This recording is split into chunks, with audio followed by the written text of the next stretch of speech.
And we are joined by Darrell Issa. He is the Republican congressman from California's 49th district, which is San Diego, Riverside County, and he is concerned about H-1B visas. This is a program that allows up to 80,000 foreign workers, high-skilled foreign workers, to come to the United States on a 3-year visa every year. Every profession is eligible, but it is a cornerstone of hiring for high tech, and you say it is subject to abuse. Why do you say that? What's the problem? Well, one of the problems is nearly half of the individuals who come are paid about $60,000 a year because of some historic loopholes, some amounts that were set 20 plus years ago. Some examples would be Disney Corp and Southern California Edison, Abbott Labs, and the University of California. They all hired or attempted to hire people that were going to displace existing workers. In other words, they went out for a contract. The contractor brought in H-1B folks. Happened to be every one of them came from India, and those individuals were actually being trained, in the case of Southern California Edison, directly by the people who were being laid off. That's not the intent of the program. The intent of the program is to bring tens of thousands of the best and the brightest to the United States for jobs that are unfilled and are desperately in need of being filled, usually in the STEM science fields. Well, you introduced legislation that would raise that minimum salary to $100,000. Is that going to cure the problem? It'll help a lot. Actually, the rumor has it that the president may be supporting as much as $135,000, which I certainly could live with, because when you look at the best and the brightest, when you look at who Facebook is looking to hire, they're not dissuaded by a high salary for these critical people. And just to give you an example, Mike, on day one, the day these applications become available, they're oversubscribed by more than 2 times. So in other words, in a matter of hours, you have twice as many applications as you have slots. Raising the quality of who gets through this will only help America, while you still will use every single one of those thousands of slots. Well, the government sets prevailing wages for each profession, and some say the H-1B program should be tied to that. Most H-1Bs come in at the number 1 or number 2 stage, raise it to 3 or 4, so you got to pay in the highest half of wages for each profession. Well, one of the challenges in the system is you may have an extremely bright person graduating from the University of California or University of Michigan with a master's in electrical engineering. That salary may not be as high, and of course that's an entry position even though it's highly skilled. Or you may have somebody with 20 years experience who's a radio frequency designer who wants to come to the United States. They are 2 different wage levels. The big challenge is to get rid of the job replacement low end out of this system. If we need those people, let's have a separate discussion. Most of us believe that the amount of H1 should in fact be set by the shortage and in a particular field, and not by an arbitrary number like 60 or 80,000.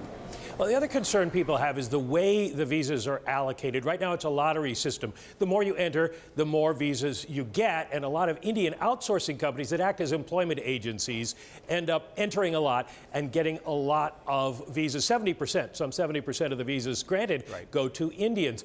Congresswoman Zoe Lofgren from San Francisco area suggests getting rid of that lottery system and just tying it to the amount people are willing to pay. The more you pay, the more likely you are to get a visa. Would you support something like that?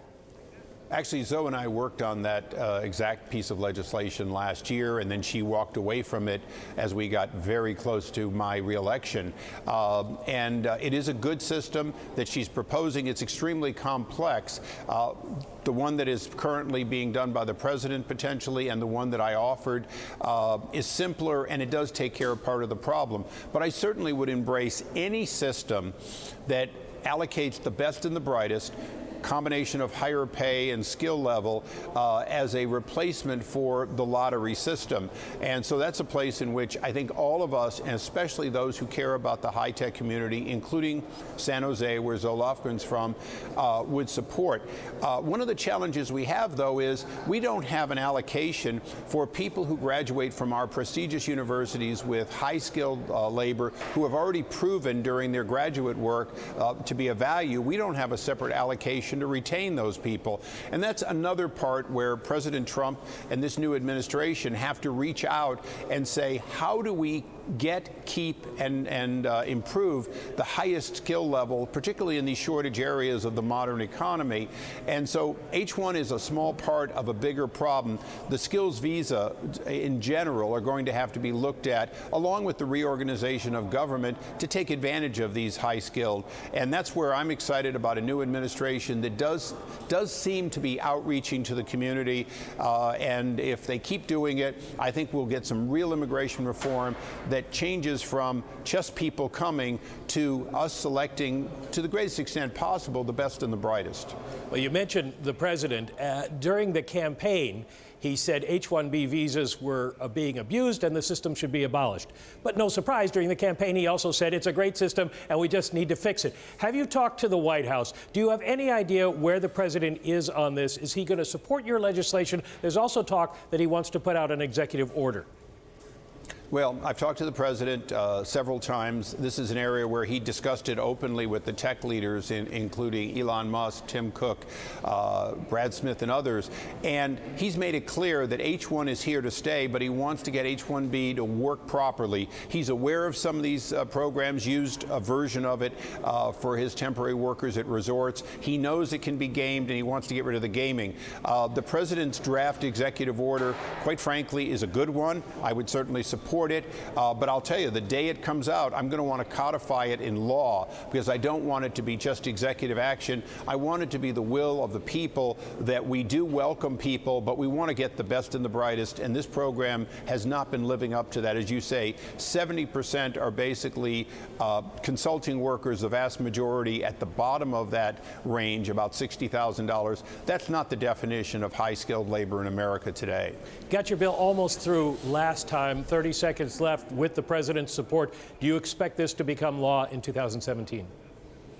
I do. I expect us to do bipartisan immigration reform that deals particularly with the high skills, but hopefully in the later part of this year, we'll also get into dealing with our agricultural needs and so on. The president met at least one time for almost an hour with a specialist to look at the agriculture sector. So high skilled, absolutely. But remember, we've got to eat in this country, and I think both are going to get taken up in 2007.